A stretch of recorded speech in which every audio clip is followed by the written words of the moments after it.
बोना मिरांडा उद्यानाच्या उद्घाटनासाठी ताई आल्याबद्दल आपले खूप खूप आभार।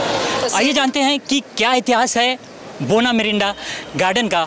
आज अध्यक्षा मुंबई की कांग्रेस पार्टी की उनकी मौजूदगी है यहाँ पर, क्या कहेंगी? वाकोला में आपकी मौजूदगी है और क्या कार्य हैं वाकोला में आपके माध्यम से किए जा रहे हैं, खास करके यहाँ के जो कार्य सम्राट ट्यूलिप मिरांडा जी नगर सेविका रह चुकी हैं उनके माध्यम से यहाँ पर क्या काम किए जा रहे हैं? मैं आज सबसे पहले तो ब्राइन और ट्यूलिप मिरांडा बहुत सारा धन्यवाद दूंगी, क्योंकि आज बोना मिरांडा के नाम पे यहाँ पे जो गार्डन हुआ है, जो एक एथलेटिक थे, एक सोशल वर्कर थे, जिन्होंने बार बार जो है मतलब की आवाज़ रेज करने का काम किया। और मुझे खुशी इस बात की है कि हयात के बाजू में ये गार्डन हो रहा है और वो भी लड़ाई लड़ के उन्होंने वहाँ पे जो है गार्डन किया। जब मैं हिस्ट्री सुन रही थी, ट्यूलिप जी बता रही थी, तो मैंने देखा सुना कि इसके लिए उन्होंने PMC से लड़ाई की, फिर कोर्ट में लड़ाई की और कोर्ट के बाद लड़ाई लड़के आज यह गार्डन बनाया है।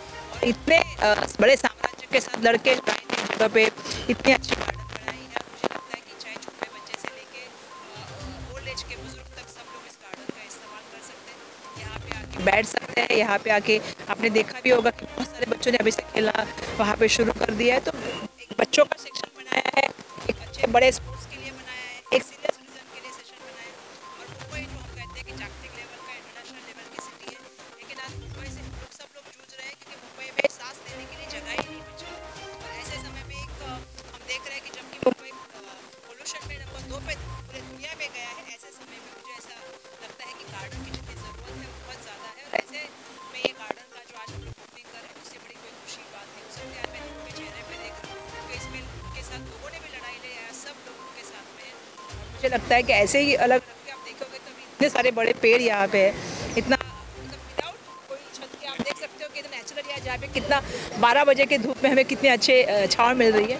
तो हमें उसको नर्चर करना चाहिए और हेल्थ को हमको वैल्यू देनी चाहिए। हेल्थ के लिए सबसे बड़ी अगर कोई चीज़ है तो गार्डन है, प्लेग्राउंड है, जिसके लिए सरकार ने आने वाले दिनों में सोचना चाहिए। ये जो गार्डन पूरा वाकोला कलीना को पता है कि ये 2013 से मेरा जो संघर्ष चल रहा था एक बड़ा हत्ती के साथ में, ग्रैंड हयात के साथ में, और कामयाबी हमको 2017 में पहला मिला, जो एम्यूनिटी स्पेस हमको पहला मिला। उसके बाद ये ज़मीन जो गार्डन रिजर्वेशन है उसको एक्वायर कर लिया। और हमको ऐसा लगा कि हमारा जो सांसद है वर्षाताई गायकवाड़, उसके मौजूदगी में इसका ओपनिंग होना चाहिए, क्योंकि वो भी एक डैशिंग आज धारावी में 4 बार चुन के आई है, तो कोई खाने का काम नहीं है। उस फैमिली ने 50 साल धारावी में राज किया है, तो उनका कार्य के हिसाब से वो चुन के आते हैं।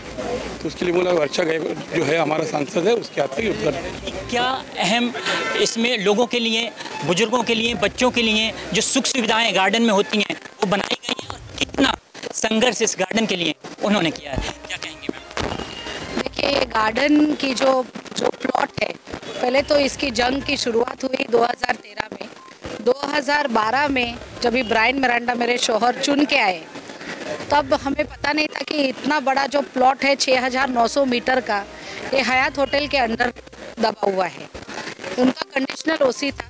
कंडीशनल ओसी के तहत ये जगह उनके पास 2002 से थी। होटल ग्रैंड हयात का जो निर्माण और शुरुआत हुआ 2002 में हुआ। 2013 तक उन्होंने लैंड अपने अंडर रखा था और हैंड ओवर BMC को नहीं किया था। इसकी जो मुहिम और शुरुआत जो करने में आई वो 2013 में ब्राइन मिरांडा जी ने की। उसके बाद में यहाँ के लोकायुक्त थे जस्टिस तेहलियानी साहब, उन्होंने इसका कॉग्नाइजेंस लिया। मुंबई मिरर में लगातार इसका जो है आर्टिकल आते गया कि ऐसा ऐसा प्लॉट है जो ग्रैंड हयात को हैंड ओवर करना है, लेकिन वो हैंड ओवर नहीं हो रहा है। तो जब ये मुहिम चली, जब इसका जो लोकायुक्त के सामने जो इसकी दलीलें चली, तो ये 4-5 साल लगातार चलते रहे। 2017 में लोकायुक्त ने ऑर्डर पास किया था Grand Hyatt has to hand over the 6900 metres plot to municipal corporation. और तब जाके 2017 में ये लैंड का हैंड ओवर हुआ म्युनिसिपल कॉर्पोरेशन को, यानी कि यूडी डिपार्टमेंट। यूडी डिपार्टमेंट ने इसका बाइफर्केशन किया एमिनिटी प्लॉट और गार्डन प्लॉट में। और आज ये गार्डन प्लॉट का 2017 के बाद 2017 में जब मैं 2017 में मैं चुन के आई, 17 फरवरी में ये हैंड ओवर हो गया प्लॉट। उसके बाद ये आज इसका निर्माण हो रहा है। 8 मार्च 2022 में इसका नामकरण किया गया, जब हमारा टर्म ऑलमोस्ट खत्म होने को आया था। बोना मिरांडा उद्यान, जो ब्राइन मिरांडा जी के फादर हैं, यहाँ के रनर थे, एक्टिविस्ट थे, समाज के जो ये लैंड्स है, जो चर्च का लैंड है, ये जो क्रिश्चियन लोगों के लैंड्स थे, ये इन्होंने समाज के लिए समर्पित किए। यूनिवर्सिटी में जो लैंड्स गए ये सब इनके फैमिली के थे। तो आज जब ये उद्यान का नाम उनके बाद में रखा गया है, जो रनर थे, एक्टिविस्ट थे, हेल्थ फ्रीक थे, तो हमें बहुत अभिमान होता है। हमारे लोगों के लिए कसरत की सुविधा है, चलने के लिए वॉकिंग ट्रैक है, बच्चों के लिए खेलने के लिए अप्रेंटिस है।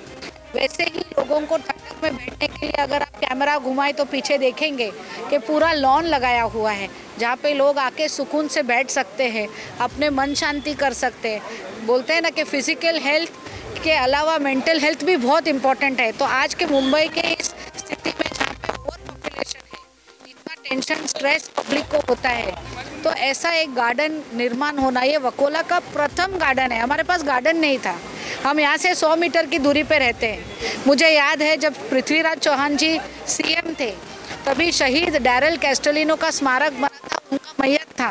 तो उन्होंने ब्रायन मिरांडा जी को पूछा था कि ब्रायन मिरांडा, ये हयात का क्या मसला है, ये ग्राउंड का क्या मसला है? तो इन्होंने कहा कि सर, मैं 100 मीटर पे रहता हूँ और मुझे चलने के लिए जगह नहीं है, मेरे वकोला की जनता के लिए चलने के लिए जगह नहीं है। तो तब पृथ्वीराज चौहान जी ने बोला था, yes the topic ends here, you fight for it, you will achieve. And today ये गार्डन के ओपनिंग से वर्षाताई गायकवाड़ जो मुंबई अध्यक्षा है और इस विभाग की खासदार है, उनके हस्तों जस्टिस अलोयशियस आज्ञार जो हाईकोर्ट के रिटायर्ड जज है, उनके हाथों से इस गार्डन का ओपनिंग हुआ है। तो उसके लिए हम बहुत ही गर्व महसूस करते हैं और आगे हमारी इस जनता को यही शुभकामनाएं देते हैं कि अच्छा खाओ, अच्छी वर्जिश करो, इस गार्डन का उपयोग करो, जिसके लिए बना है उसके लिए इस्तेमाल करो। मैडम, जैसे टाइम टेबल होते हैं आमतौर पे मुंबई के गार्डनों में, इस गार्डन का क्या टाइम टेबल होगा? जी देखिए, जैसे तो नॉर्मली जो पब्लिक गार्डन्स का टाइमिंग होता है 6 से 10 बजे का, ये वही होगा 6 to 10, और उसके बाद में इसको ब्रेक होता है ताकि इसको ठीक से वाटरिंग हो, उसका क्लीनिंग हो। और यूजुअली तो धूप के टाइम पे गार्डन्स खुले नहीं होते हैं, क्योंकि उसका वेयर एंड टेयर, उसका मेंटेनेंस उस वक्त होता है, और उसके बाद में फिर से 4 बजे से लेके फिर से शुरू होता है तो रात के 10 बजे तक। ये बैटल जो था, मेरे पिताजी बहुत सालों से लड़ रहे थे होटल ग्रैंड हयात के साथ, और आज हम सक्सेसफुल हो गए। और आज मैं बहुत खुश हूँ कि मुझे एक अपॉर्चुनिटी मिला, चांस मिला इधर सबके साथ, सबके मुंह पे वो खुशी देखने के लिए कि खुद को वकोला वालों को आज खुद का गार्डन मिल गया। और बहुत सालों से कुछ नहीं था यहाँ पे, like there was nothing, garden नहीं था, एक पब्लिक के लिए एक लोकल जगह नहीं थी जिधर वो जाके बात कर सकते हैं, एक दूसरे के साथ चिल कर सकते हैं, शाम को टहल सकते हैं, घूम सकते हैं। तो बहुत खुशी हो रही है मुझे आज बहुत लोगों को देख के। एंड आज ये जो टाई मैंने पहना है, ये मेरे दादाजी का टाई है, तो उनके मेमोरी में आज पहना है मैंने, कि उनका गार्डन का ओपनिंग था तो मैंने बोला उनका टाई पहन लेता हूँ। तो एक फेदर इन द हैट जैसे मेरे पिताजी ने बोला है, ये वो अचीवमेंट है हमारे फैमिली के लिए और बहुत लोगों के लिए भी, वकोला के और कलीना के लोगों के लिए। और आने वाले समय में हम और बहुत ज़्यादा गार्डन के बनाएंगे, काम करेंगे और हमारे पब्लिक के लिए हमेशा काम करते रहेंगे, and we will do it.